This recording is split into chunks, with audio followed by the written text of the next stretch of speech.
Hello and welcome to another Full Force News Burst brought to you by generalsjoes.com with me as your host, Chris FFS McLeod, aka Diagnostic 80. Joining me today to discuss the recent G.I. Joe Collectors Club FSS 6.0 final shipment, along with the mystery 13th figure and the member incentive figure, as well as the club exclusive Heartwrencher and Ground Assault 4x4 news, is Adam, Contractually Obliged Riches. So without further ado, let's get stuck into this news burst.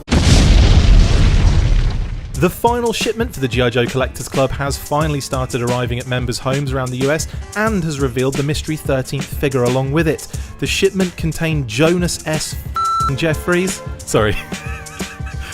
Fun School Windmill, and the mystery 13th figure revealed as Tiger Force Roadblock. This has been a highly sought after figure and was previously missing from the Tiger Force sub-team, so props to the club for their spot-on clue this time. The club also revealed an image of the carded member incentive figure Rock and Roll version 2, including a variation on the original card art, and to top all of that off, Heartwrencher and the Ground Assault 4x4 have started arriving at members' doorsteps as well. But let's start with the latest shipment from the FSS. What do you think about these three figures, Adam? Let's start with, should we start with Ghost Rider? I mean, Jonas S. Jeffries. Yeah. He was one of the most anticipated figures I had for this entire sub, so naturally he came in the very last shipment, of course.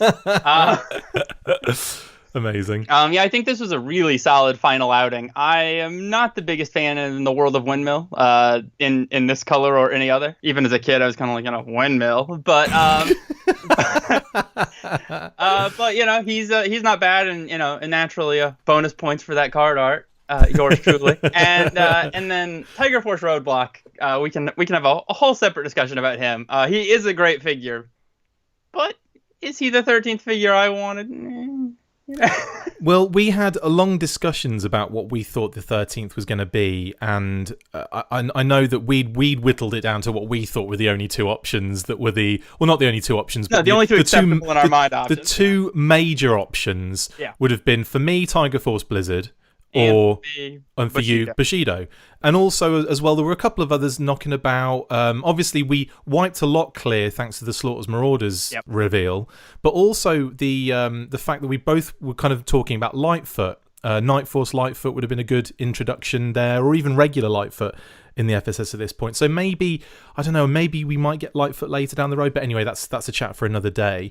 Tiger Force Roadblock, I mean, the figure is exceptional. I mean, it's just absolutely superb. It's on that big Roadblock buck, like the newer one. It's got the kind of, where they use the salvo legs, as in, where they use the Roadblock legs for the salvo figure.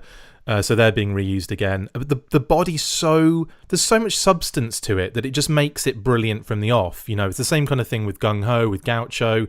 No matter how they use those bodies, they'll always be solid for me. It's just an undeniably good figure head to toe. Even the accessory loadout obviously makes sense, and I've always had a thing for figures that can actually hold their full load, their full weapons load, and not have piles of extra stuff sitting around that you don't know what to do with. So I mean, it's a very practical figure, and the head sculpt is phenomenal. I mean, that goes without saying, but as one of the last real salivating pieces that was floating around out there from the unreleased concept, whatever era you want to call it, to finally have that in collectors' hands, I think is just awesome. I love the detail in like the frown of the forehead, the kind of there's a lot of personality in that face, and I just absolutely adore that.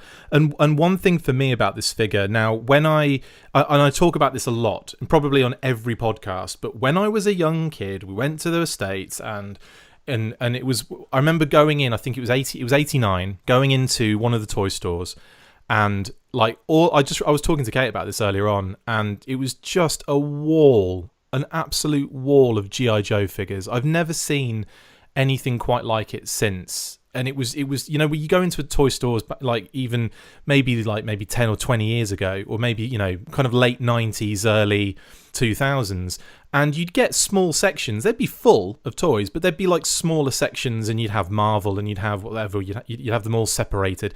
But I went there and it was just all G.I. Joe figures. And one of the ones that I picked up that just blew me away, it was this one, Dusty and Tripwire, in the Tiger Force deco.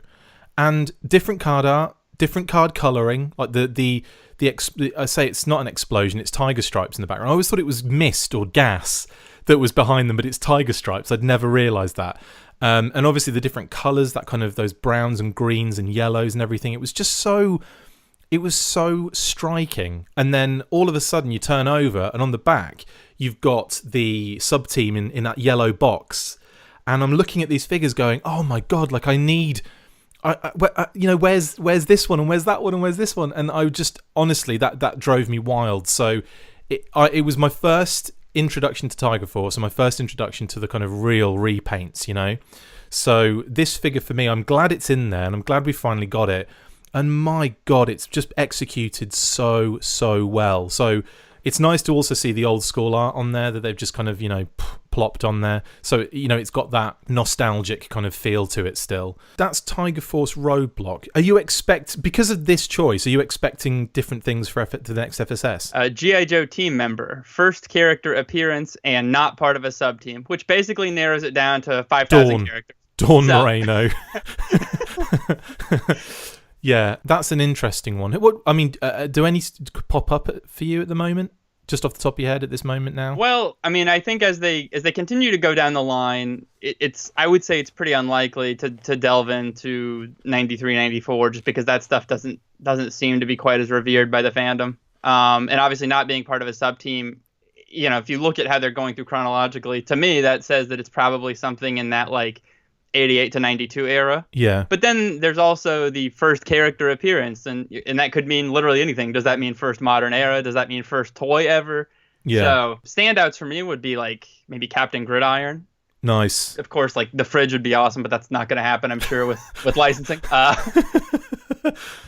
Feel free to check out my top 10 Joe most wanted in the modern era figure video I did for Full Force.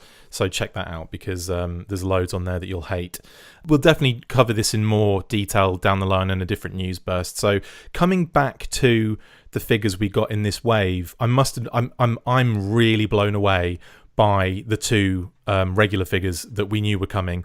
You talk about Windmill not being like something that's, that really interested you as much at that moment, but my goodness, I think he looks amazing.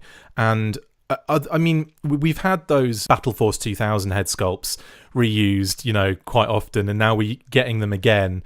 There is a softness to them, but I actually kind of feel like it's a very fitting homage to Fun School to have that in there. But I'm loving it. I love the colors. I love the build. You know how badly I wanted to homage the Fun School art for that figure, because that art is just amazing in so many ways. But... okay. So I do those kind of t-shirt style design things. I want to do one of just the Fun School. This is Patrick Stewart's idea actually, but I want to do one with all of the Fun School art kind of on it, but like how the G.I. Joe guys are all lined up on like the big group shots and stuff and all look really good and beautiful. I want to do a Fun School version with all of them doing their poses and stuff. I think that would be amazing. But no, I think he's great, and I'm totally down for this as a figure. The art, I have to say, Adam, is top notch. So much going on, so much like movement and dynamism. It's just fantastic. Yeah, top notch, and yeah, again, like brilliant work on the artwork. Talking of fantastic work on the artwork, which you've also done for the Jonas S. Jeffries, is the Jonas S. Jeffries. Unbelievable. I love it. It's absolutely fantastic. So much personality in that face. I feel like I know him.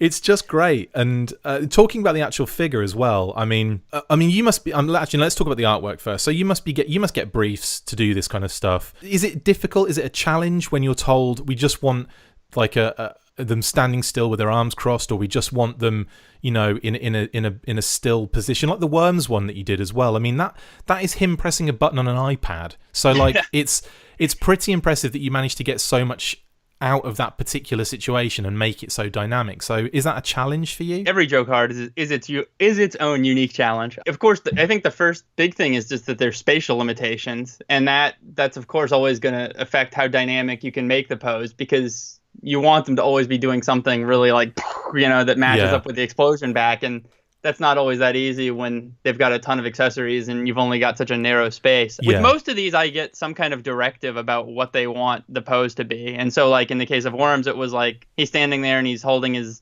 iPad or whatever with one hand and pushing a button with the other. And for me, that was like, when I saw that figure initially, he comes with a gun. So naturally, my thought was like, oh, well, then he's going to be shooting that, And so when you get a directive like that, it's like, what do I even do with this? And so, but sometimes, honestly, those can almost prove to be more fun because it sort of forces you as a creative to be like, well, what can I possibly do with this that can kind of bring it to life in an interesting way? And that's when I got the idea of drawing him from like a slightly overhead view and having the rocket being controlled by the iPad, because I thought that gave some context to the other accessory. Almost like forcing the perspective to give him different kind of shape, and then also having that missile go off that was inspired. I think if you take the missile out of that, it's like it holds the whole thing together. Okay, he's just really enjoying whatever app game he's He's really enjoying Angry Birds, you know. Candy Crush.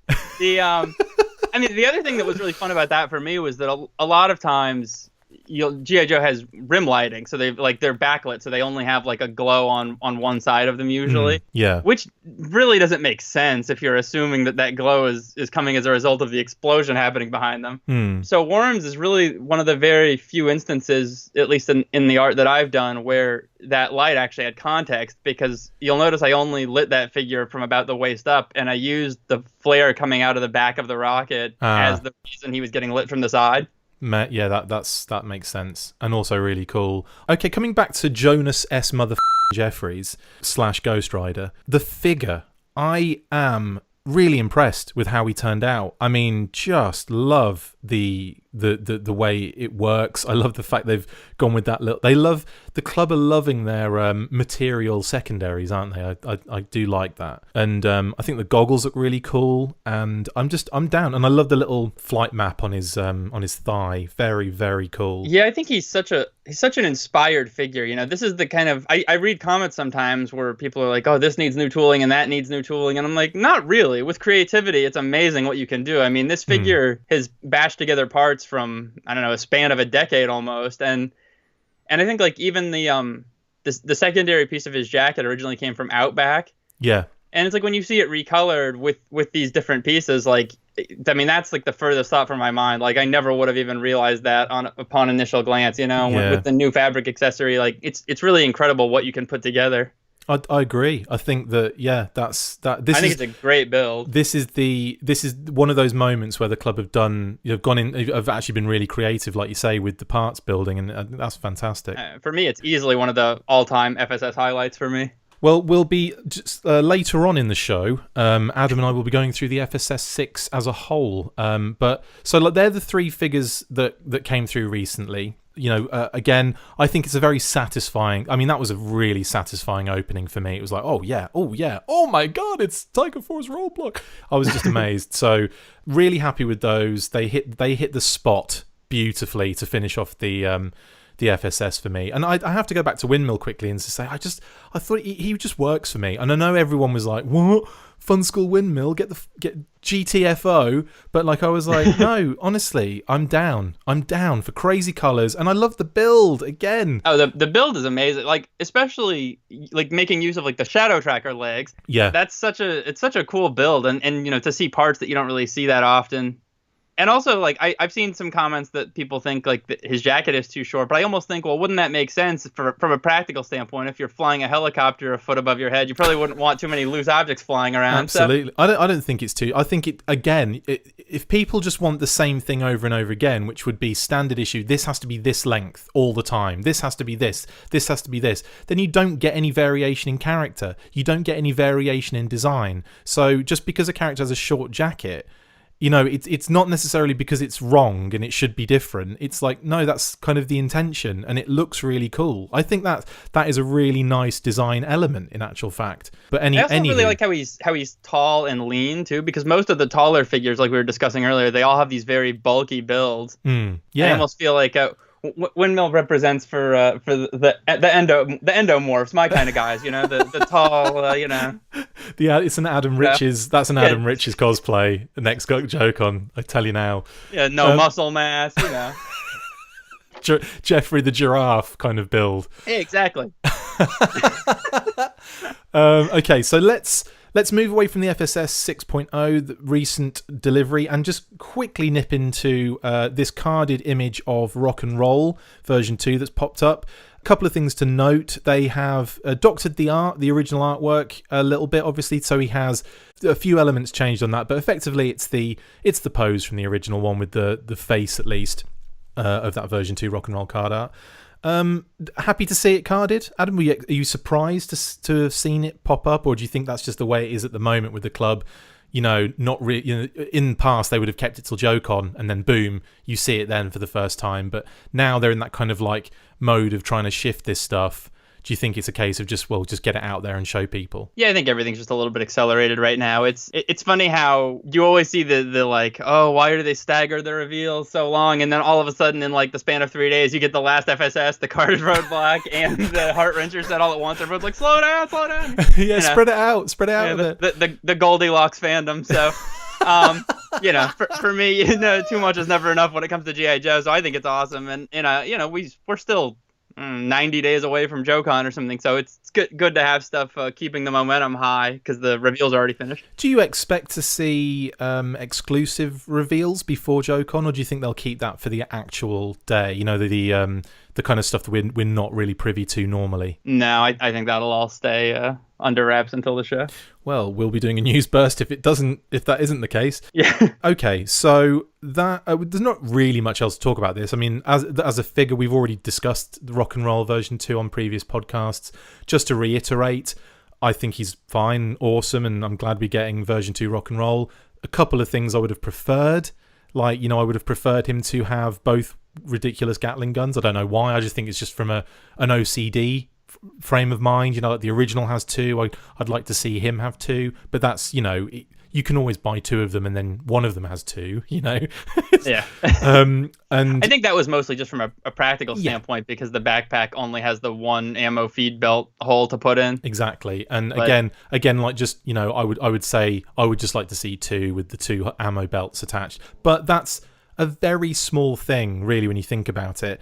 And the other thing is, like, the people have been going on about the build not being like great or this, that, and the other, but I feels like it's the same people that have been clamoring for the concept case Rock and Roll, and they've kind of got it now, but just because it's in different colors, it's like, oh no, it's the end of the world. But look, I think it's a pretty solid figure. I think when you get it in hand, it's going to be really cool.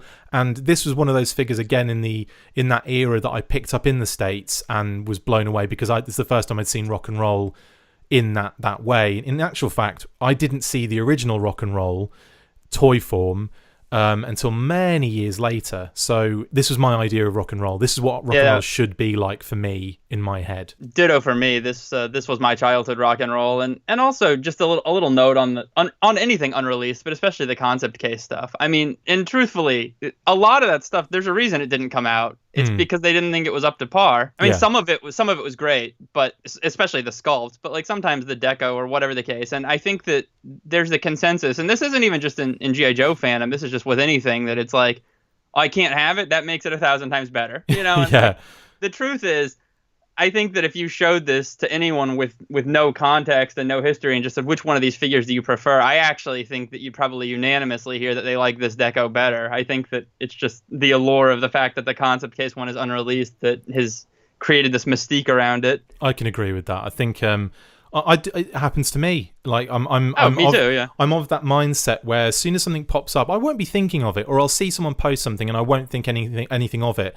And then we maybe do a discussion about something on the news burst or on the podcast or on the comics burst or something, and all of a sudden I'm like, oh god, I need that, and then it's in my head. It's in my head that I have to have it. So it's human nature to want what you can't have, Yeah, exactly. Or in this case, want what I can't afford but still buy it anyway. Anyway, let's switch tack to Heartwrencher and the Ground Assault 4x4, as they've started turning up as well. Man, everything is happening today, isn't it? So what about were these items that you were kind of clamoring for, Adam? I know you're a bit of a fan of this kind of deco, right? Oh, for sure. I think this is fantastic. And and it had been teased for so long. I mean, I think that a lot of people had already kind of written it off. So when it finally happened, I couldn't be happier. 3 Joe-Cons worth of teasing, wasn't it? It was like the first going back I think 3 Joe-Cons, they revealed just the text of and the logo, and it was like, oh cool. And then next year it was like, yeah, we've been thinking about this again, and it's like I was like, hang on, did it go off the table? Is this something that wasn't going to happen at some point, and I just missed that I missed the boat on this? And then all of a sudden they're revealing it again, and then the next year we finally get some images of it, and it's like, what? And then out of nowhere, boom, pre-order, here you go guys. And it's just like, okay, yeah, let's do this. What have you seen any of the images online? Yep, I think that the everything about this is awesome, I guess, is the starting point. I think the build is genius, really. I love the use of the tunnel rat overalls piece. Yeah. The new head sculpt is awesome. That actually came out really well, the tunnel rat piece, didn't it? Yeah, it's a very it's one of those things that I never would have thought of it in a million years. It's like you almost forget certain pieces because in your mind they're so attached to one character. Yeah. When you see in a use like this, you're like, man, that was genius. So that was I'm thrilled with that. And the as far as the use of the Zorana top, I mean, it's a little silly in a real world context to think that Zorana, Zanya, and Heartwrencher all have their shirts torn in the exact same way, but it is what it is. But yeah, I mean, I think it's great to get a new female character. It's great to get a new Dreadnought. I think the sculpt is awesome. I really like the deco too. I think the silver, purple, and black 1988 Shredder color scheme works real well. Totally. And who could forget the turquoise colored wrench? I mean, that's a nice touch as well. I know, that's really cool. I'm going to be flashing images up on the show and crediting the people that I stole them off. Thanks to Sean Wall, Frank J. Rucco Jr. and CobraIsland.com for the awesome images that they've allowed us to use on the show as well. I just needed to kind of credit them as well, because they're and Cobra Island, I've got to give a shout out to those guys. They are like they're just on, they're very professional, very awesome site that do really keep the fandom up to date. As I'm often looking at them for news to then post on the Full Force page. So big shout out to Eric at Cobra Island. Well, I'll certainly second that too, because it doesn't go without notice that virtually every time I post anything, they're one of the first people to share it. So I appreciate the love, guys. Thank you. And that there'll be loads of people we really need to shout out as well in that case. But for now, I'm just giving Cobra Island a shout, and then we'll do the rest on the next 1,000-ish episodes, because the fandom's been it's been one of those things where it's sometimes you find it difficult to find positivity in this fan, not in the toy community, not just G.I. Joe, but in general. There's been a lot of down news, and like Toys R Us going down the tubes, and the G.I. Joe Club coming to an end, and JoeCon coming to an end, and all that kind of stuff. So it's nice to finally get, to have people that are in the fandom that are really professional. And I have to give a shout out as well to 3D Joe's, Carson at 3D Joe's. All of the kind of fandom are kind of doing some really good. There's some really cool stuff happening, and I'm happy to be involved in it at the moment. Anyway, after that weird sexual rant, let's move on. Let's move on to our final point that we're going to do now. Is Adam and I are going to get stuck in to some FSS 6 overall reviews. Now that the final shipment has come in for the FSS 6.0, we thought it would be a good idea to talk about each of the 13 figures and give our potatings for each. Let's start with Sub-Zero. Let's start with Sub-Zero. Go for it, Adam. What are your thoughts on this carded figure? This was, so I guess with a little context, I started G.I. Joe collecting probably late 89, early 90, and so he was right at the top of a list of characters that I'd always wanted to get in modern era form, but I just kind of thought, it's not going to happen because he'd require too much new tooling, and much like the Heartwrencher piece, this is a genius build. I mean, it really is.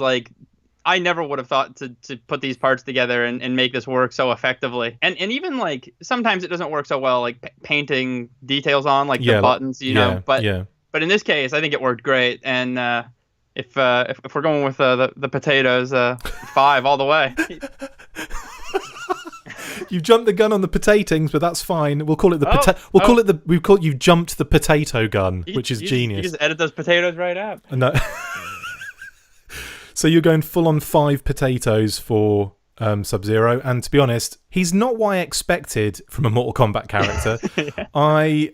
Neither is Desert Scorpion. We need to get Desert Scorpion and Sub-Zero together, and they need to be in a Mortal Kombat setting. But anyway, that's stupid and irrelevant. The Sub-Zero figure, yes, I have to agree, is brilliant. Comes with some awesome accessories. Looks really good. Again, the build is inspired, I think, on this one. Yeah, I'm going to also have to give it 5. We've gone straight into the General's Joe's Justin Bell rating system.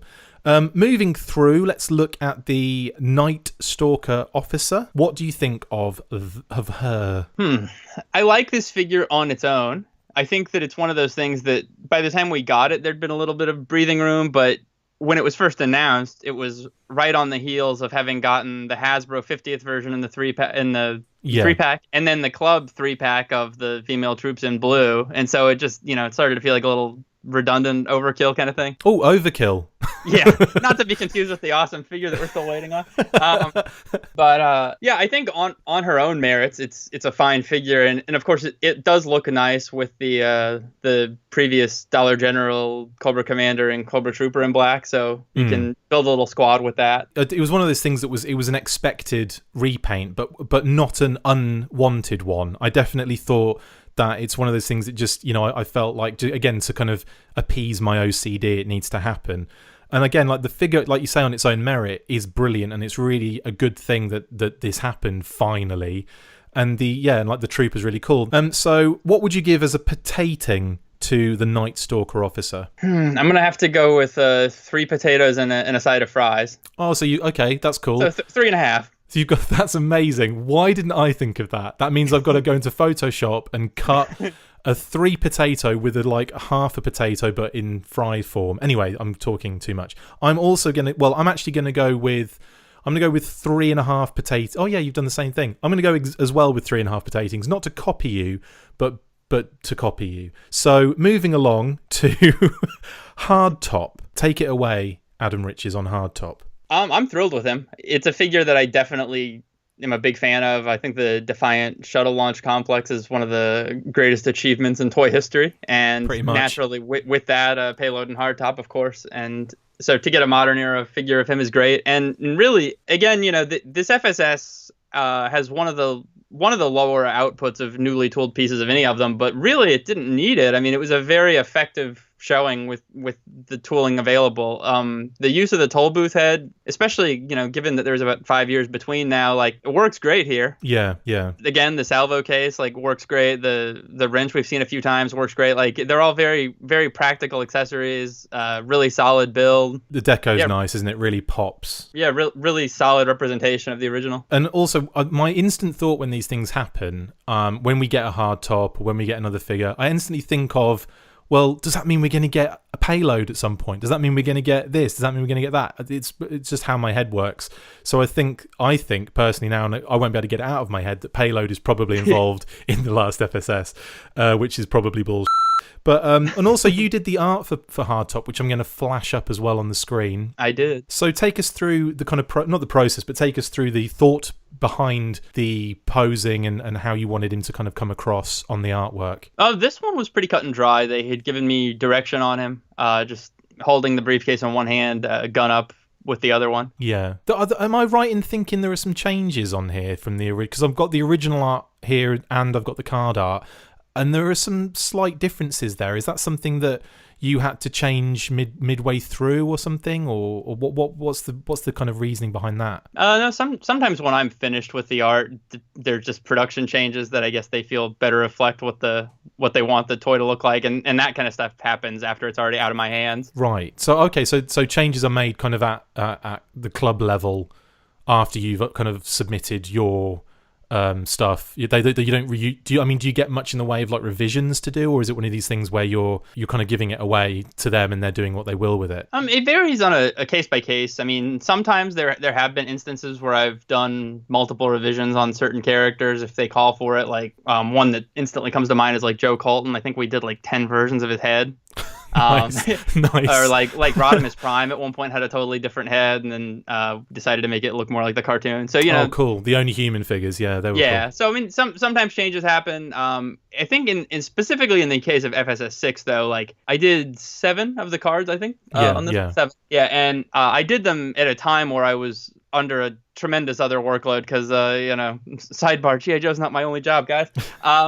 So I did some of these with lightning speed, and a lot of times some of it's just practical. Honestly, it's just there isn't enough time for me to go back and do revisions. So sometimes then that stuff gets handed over to somebody else in production. Cool. I just noticed that as I was looking at them side by side and thought, hang on, that's weird. Anywho, what about a potating for the actual figure for hardtop? I go so solid 4 potatoes on hardtop. I mean, in a perfect world, of course, it'd be nice if every character had a distinct head sculpt. Like the fact that his hard hat is a tiny little bit tilted because it was meant to originally go with Toll Booth is, whatever, like that kind of stuff. But I mean, as a whole, I think this is a great figure. Like there really isn't much room for improvement, honestly. So yeah, solid 4 for me. I'm going to go 4.5. I was actually going to go 5 beans, but you're right about the head sculpt. I think if the perfection, if we're going 5, it needs to be a 5 across the board. There has to be no point where you're like, actually this could be different or this could be different. So I'm also going 4.5 potatoes on that one. Okay, so next up, and another card art that you did was for Crosshair. So let's go through Crosshair. And I want to talk about this one first quickly. This was another one of those figures. I mean, this is like the kind of 2000s era where you're looking at the kind of 2-packs, the 2-pack Shakors, as I like to call them.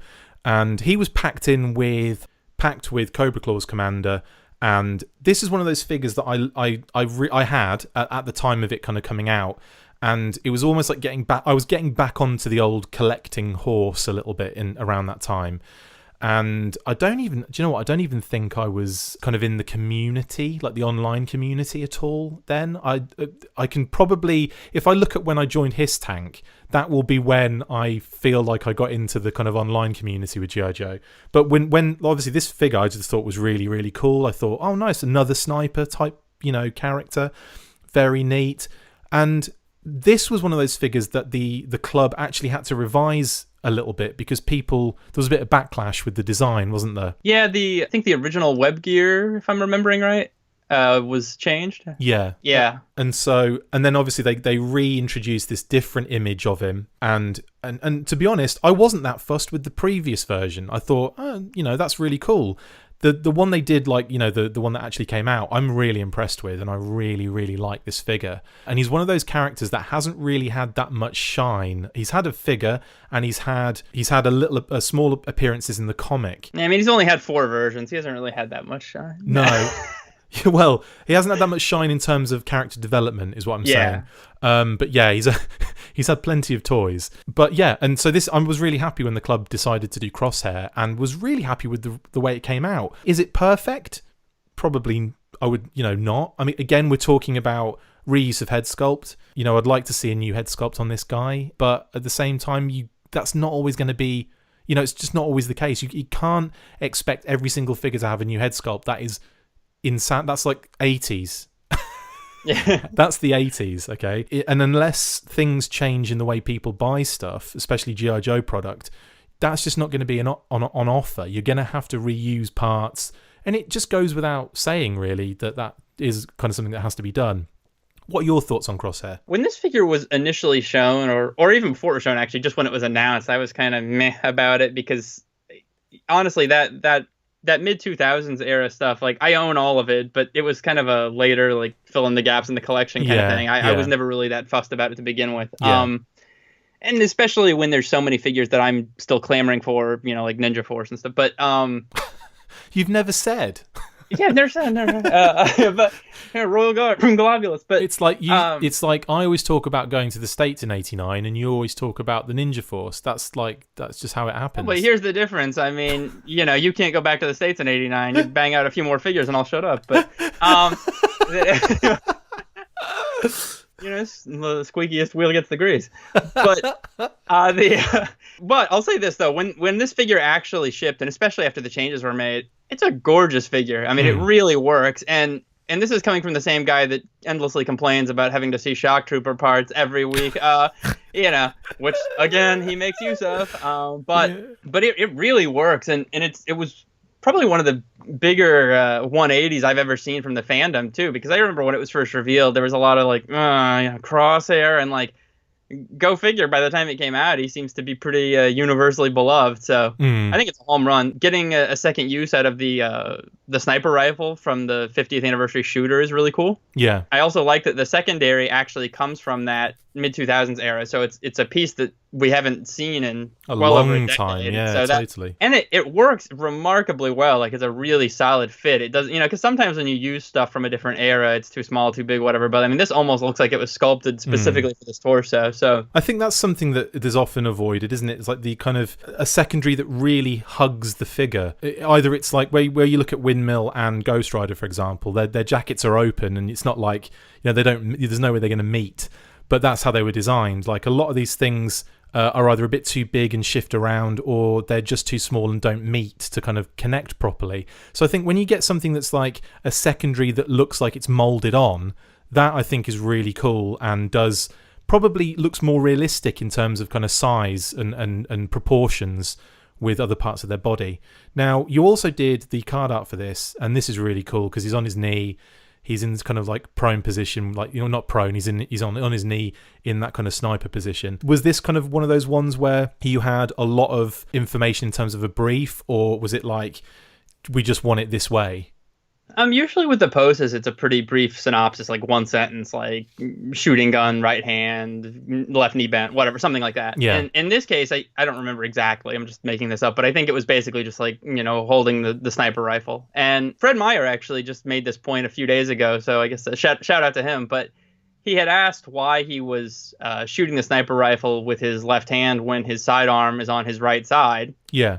And the answer to that is for purely practical reasons. When they wanted me to have him shooting the sniper rifle, that's, again, when I was talking about how sometimes there's little challenges with these. Like, the spatial limitation can be very difficult because you're dealing with such a narrow space. Yeah. And with a rifle that long, if he'd been facing to the left, you would have lost half the rifle. It would have been cropped off.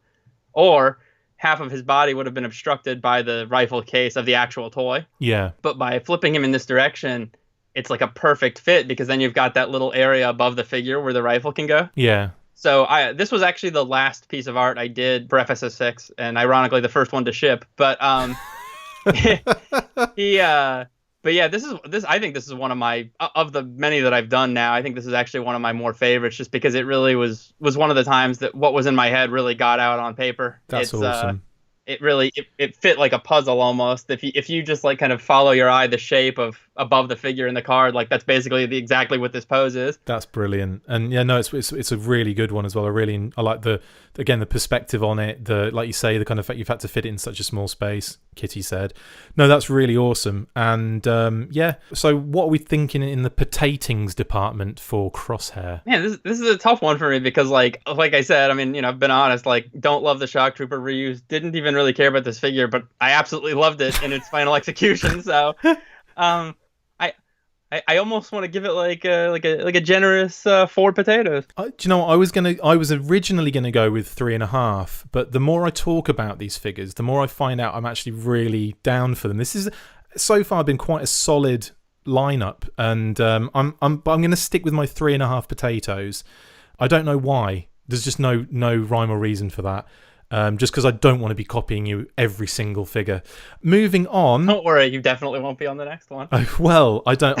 I'm not sure. So let's look at Skip. Now, Skip is a controversial one on our show because, it's one of those things where it's like, you're getting an Action Force character. You should be happy full force.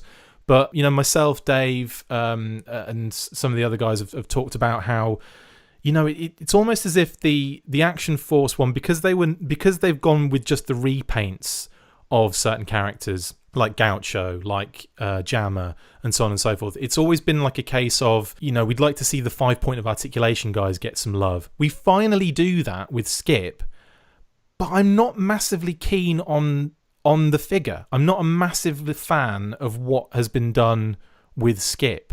And I don't want to sound like, really ungrateful, but I don't know, I'm just not a massive fan of it. And there's a lot of reasons. The proportionality of the parts.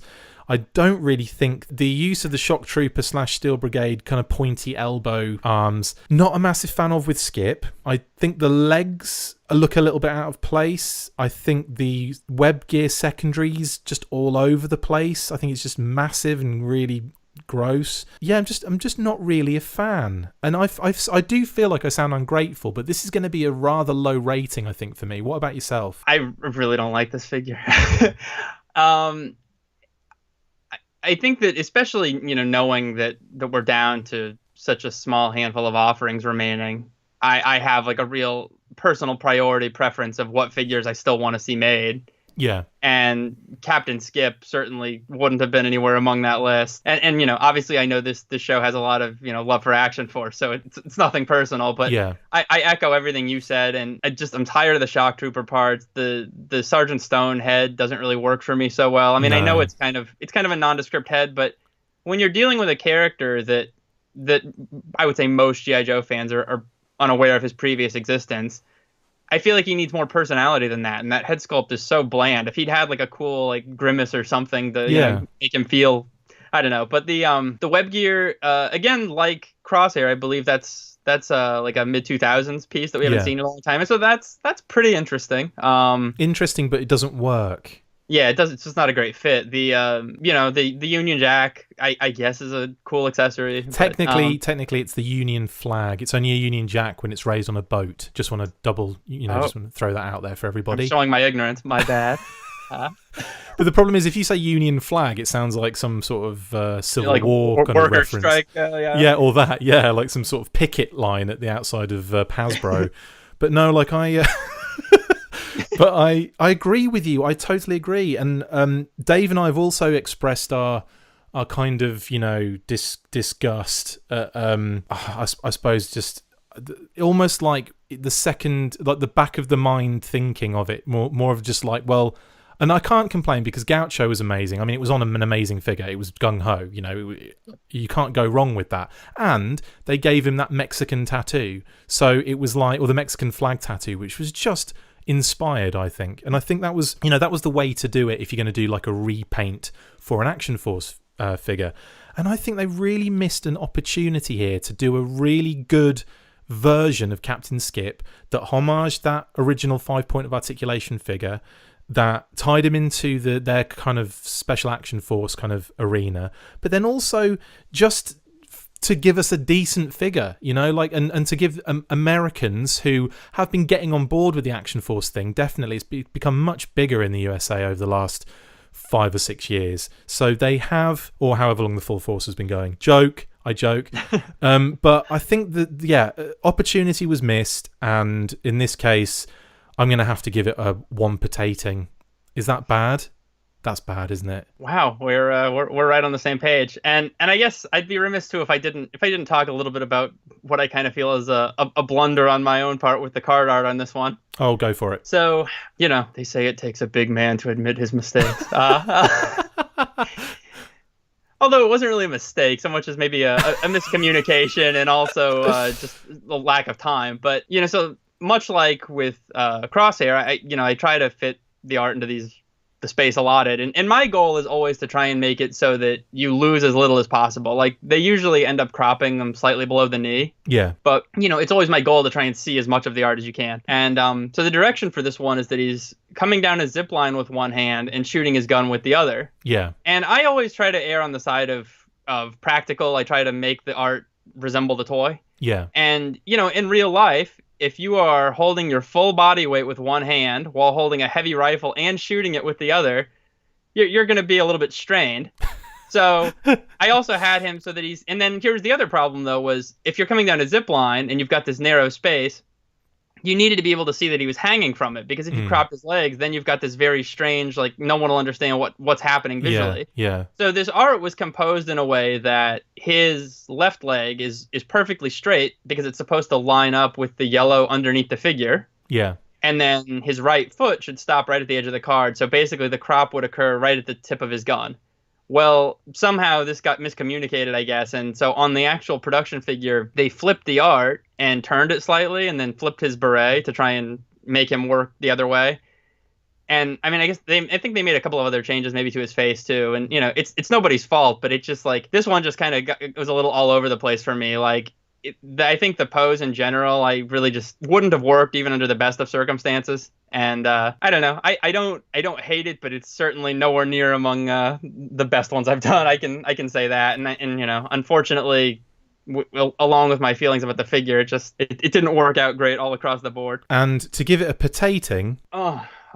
This pains me, especially being on a UK centric show. But it's not though, is it really anymore? I'm gonna go ahead and go with the small fry on this one. He gets a half potato. Half potating. Okay, so Skip is universally hated by a Brit and an American. Sorry, Skip, but you just unfortunately you've been neglected in the everywhere department there, I'm afraid. Let's move on to Dojo. Now, Dojo is a mixed bag for me.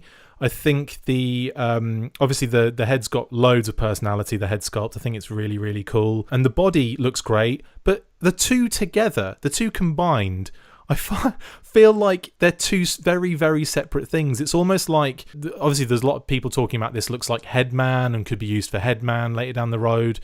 And it just feels like they've been focusing too much on reuse. And when you put the two together, I think they stand out quite a lot into being two separate things. I mean, what do you think about that? I'm going to be incredibly kind to this figure because I have a Ninja Force obsession. So I'm just, personal bias is seeping through here. So whatever potating you give it, take about half a potating off. Yeah, so, take my potatoes at your own discretion. But, it's not without fault. I mean, I think I really like the head sculpt. I think it's obviously anytime you get a new head sculpt is good. And even though it's not a perfect match for the original, I almost kind of appreciate the more like sport goggle look. Like it's more practical. Yeah, the Horace Grant of the Chicago Bulls look, I call that. Yeah. The fact that he has a flesh-colored fabric neck is a little wonky. Yeah. And the multi-layered secondary with the sash over the dice or whatever, I don't know what you want to, whatever you want to call that secondary with the shoulder pads, the same one that Dice had.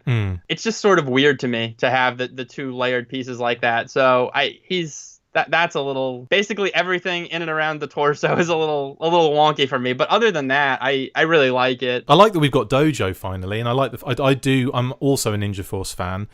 And I'm a sub-team fan in general. Yeah. But I like the fact that we've got Dojo now, and he's full of personality. He does look great as a figure. He's like in hand. I was way more impressed with what I saw kind of like in the Photoshop mock-ups, as is mostly the case. Yeah. But at the same time, like I do feel like those two things are almost like not really related, and they've come together and they're working, but they've got other ideas. Each one of them has got a different idea to the other one. What about a potating on this bad boy? So this is where I'm going to sound like a hypocrite, and I'm going to give him 4 potatoes, because even though I just told you all the things that are wrong with him, he's Ninja Force, and I'm going to go with 3 potatings because I feel that's like a nice mid-range. I think he loses 2 potatings for the fact that his head and his body are doing 2 separate things.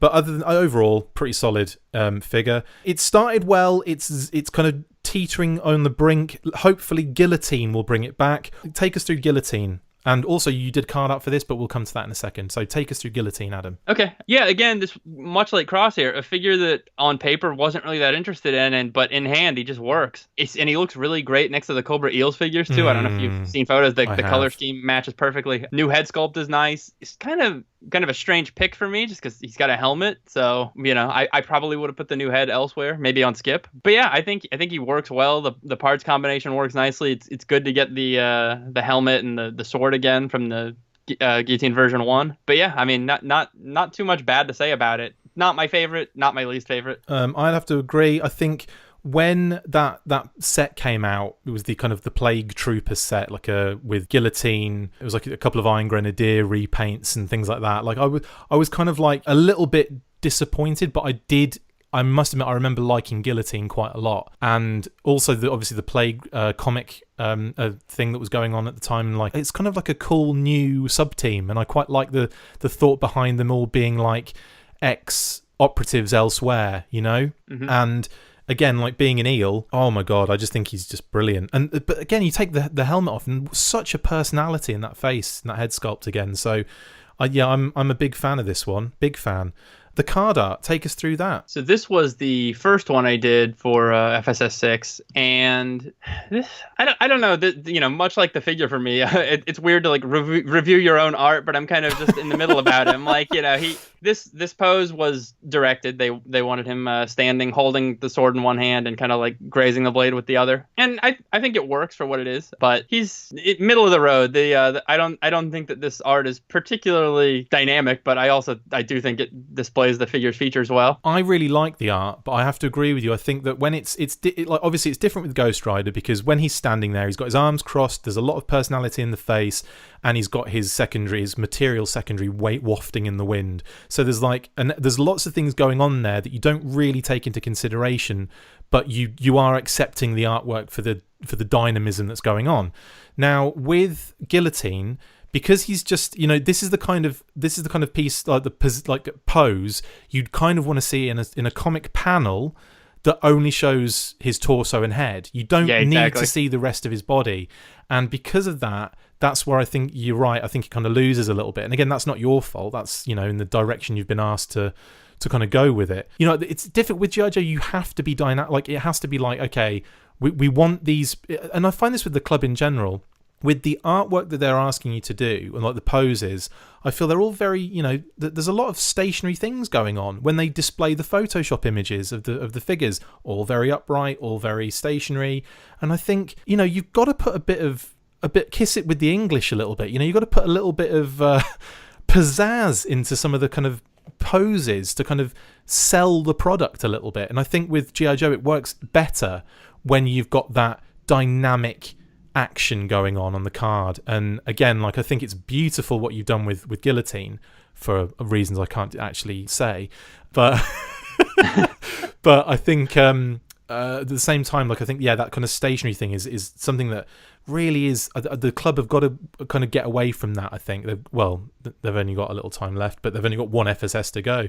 Potatings for Guillotine. 3.5. I'm going with 3 potatings for Guillotine. Again, he's in the middle for me. I really like him, and I really think he's amazing, but I can't really give him 5 because he's not. There's a lot of things that go into a 5 potating, and I think the fact that Sub-Zero was one of those characters I was in love with back as a kid helps.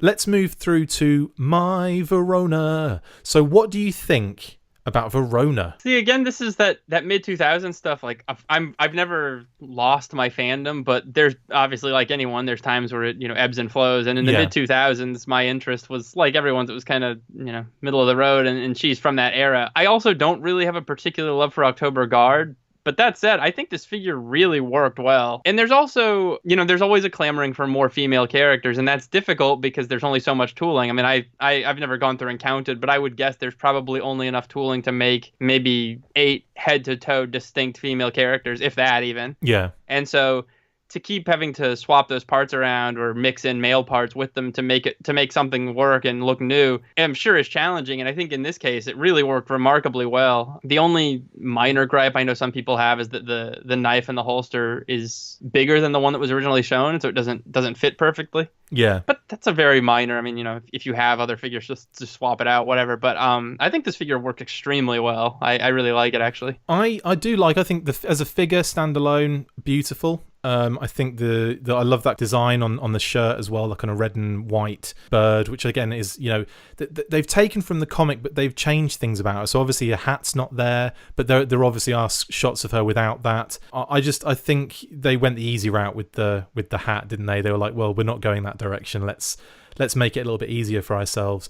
But again, I think she's really solid, and I would actually pop her into the kind of like, I think she's she's up there with some of my favourite female action figures from the Joe line. I'm gonna go straight into a potating on this one, and I'm gonna say I'm gonna give her 4 potatings. What about you, Adam? 4 for me too. I think it really works. Sweet.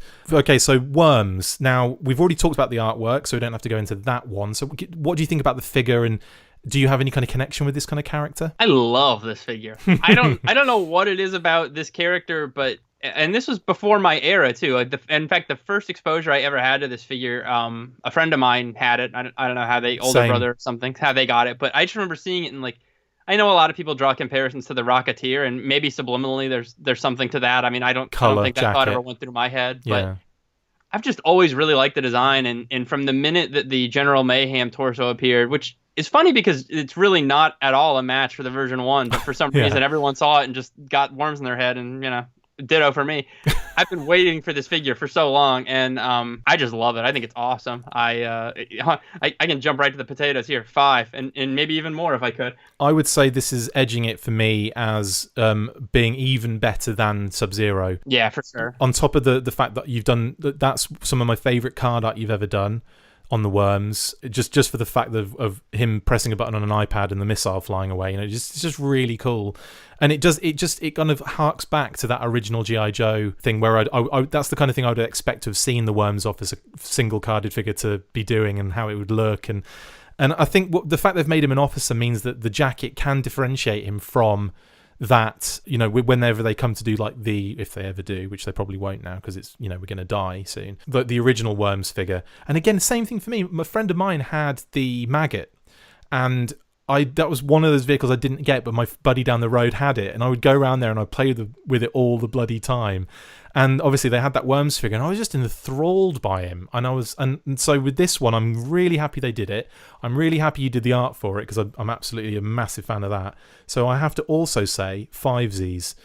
Let's zip over to Rampart, and he's the last one we're going to talk about in detail about, really. So what about Rampart? Was he a figure that kind of stood out to you as a kid? I had him. He was right from when I started collecting, and of course his character was very fleshed out in the Deke series, so I had some feelings for him because of that. But the only thing that kind of was a little bit off-putting about this figure to me, and it's sort of the same situation with the female Cobra officer, was that just the year prior in the convention set, we had seen basically the same head and secondary piece used on Blocker, and so for that reason, I guess too similar too soon maybe for a lot of people. Yeah. But when you put that aside and you just look at it for what it is on its own, I think it's a really solid figure. And the paint on the head, I think, is a little heavy. Yeah. He maybe could have. I almost would have just left it off. The Burberry pattern. Yeah. Yeah.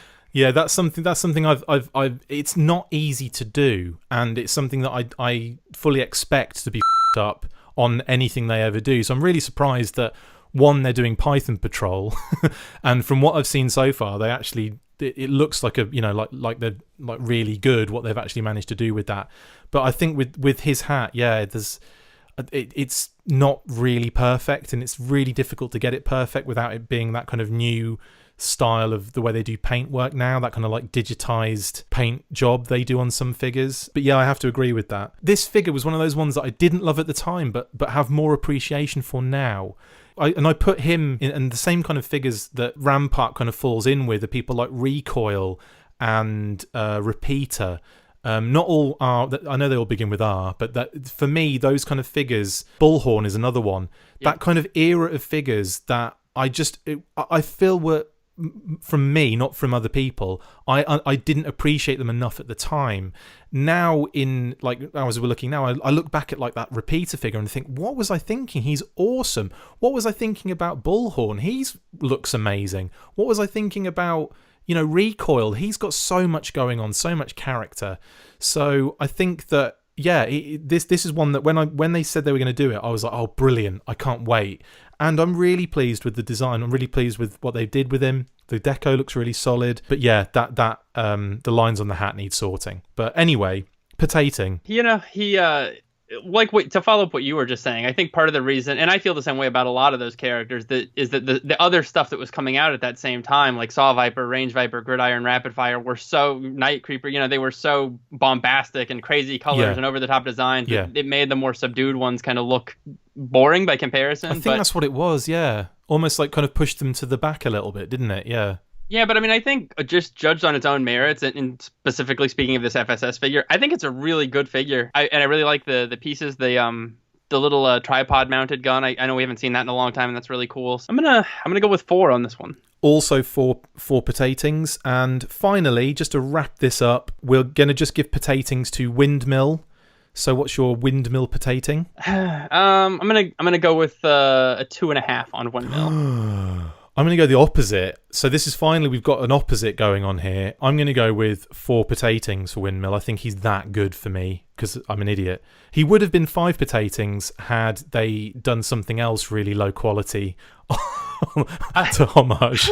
I'll tell you what, real quick on this one, like, because I wasn't really that enamored with the figure, I think it gave me a lot of fun with the art, though. And especially, I guess that's a little sidebar worth mentioning, too, is that characters that had never previously had single card art are always some of the most fun because they get to kind of invent a personality for them. Do you feel like really proud to have kind of been involved in some of the Joe history now? Like, does that kind of fill you with like a lot of pride? Oh, absolutely. I really can't stress that enough, to be honest. I think that not to like run down anyone that's ever worked on G.I. Joe or anything, but like there are a lot of people that they get industrial design degrees or they get art degrees or whatever, and they get a job at Hasbro and they just fall into G.I. Joe. Yeah. And that wasn't my story at all. And I mean, I know we've touched on that before. And if anyone wants to hear it, come talk to me at JoeCon. But, it was literally my life's dream to work on G.I. Joe. And that's not hyperbole. Like, I've been collecting G.I. Joe since I was 4 years old. I've never stopped loving it. I own every toy, cartoon, comic, video game, movie. So,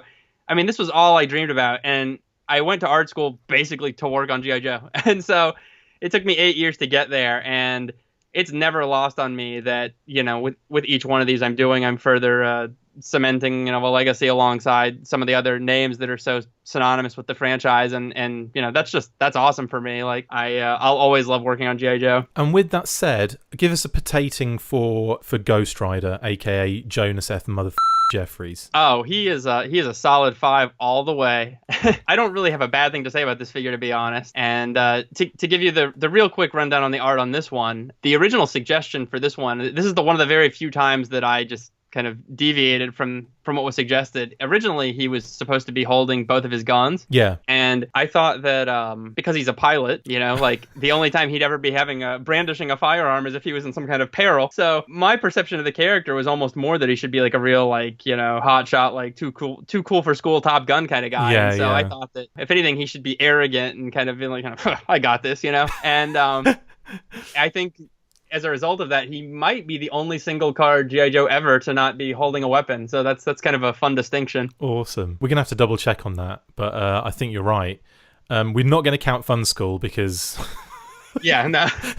Anyway, yeah, so I'm also going to give Ghost Rider 5 because I absolutely love how that figure turned out. The card art is boss, and he's one of those characters that I really enjoyed back in the day in the comic and in toy form, with that beautiful X-19 stealth fighter as well.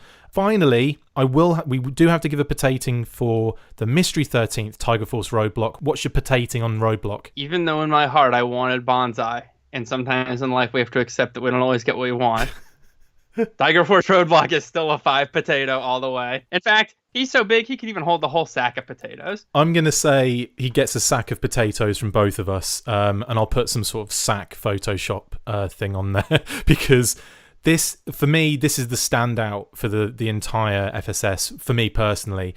And I want to hear what your standout is. So for me, it's Tiger Force Roadblock for the fact that I've got that connection as a kid, the fact I love Tiger Force, and the fact we've been waiting for the Roadblock one for ages, and they've finally done one with Roadblock that is just almost like the ultimate Roadblock figure. Like, I think he's absolutely superb.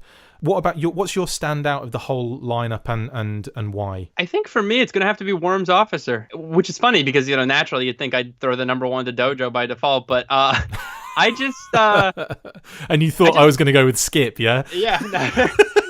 Well, look at that. We surprised each other. I just really like this figure. I've always been drawn to it. I think the color scheme really works, and the parts just worked really well. The retooled helmet worked, and I mean, obviously there is some personal connection to these for me. I can't lie about that. I mean, I was honored to work on his art. I mean, as soon as the list came up, that was the number 1 I wanted to do. So yeah, I just think everything about it's great. I just love this figure. Awesome. Okay, so that concludes our FSS 6 figure lineup review, and in actual fact brings us to the end of this news burst. So that's it for this installment of the Full Force news burst. Sorry, Adam. Thank you to my awesome co-host, Adam. What was your nickname? I think it was Contractually Obliged Riches. Yeah. See you next time, and as always, full force. Full force! Make sure you get involved with the discussion by liking, sharing and commenting on these videos, and as always you can keep up with the show after listening by following on Twitter @TheFullForce, liking the Facebook page facebook.com/TheFullForce, and if you would like to contact the show you can message us on either of these platforms with feedback, questions or to say, who do you think you are? A serious operation now? No, not even close. Look out for more of these news bursts that we are posting on the Facebook page from now on. Full Force.